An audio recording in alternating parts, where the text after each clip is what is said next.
สี่คนหามสามคนแห่หนึ่งคนนั่งแค่สองคนพาไป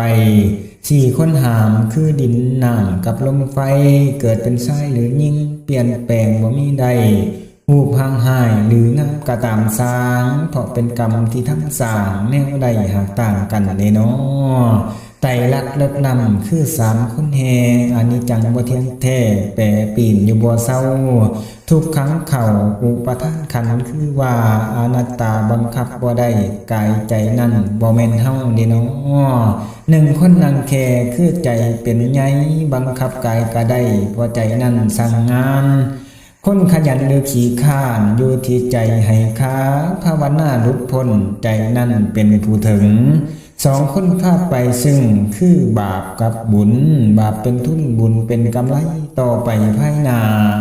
อาจจะฆ่ามีหนีบ่พ้นโลกีเป็นที่อยู่อาปัจจยฆ่ามีผู้ภาคขามโอขะกวงสู่นิพพานพี่น้องเอ้ย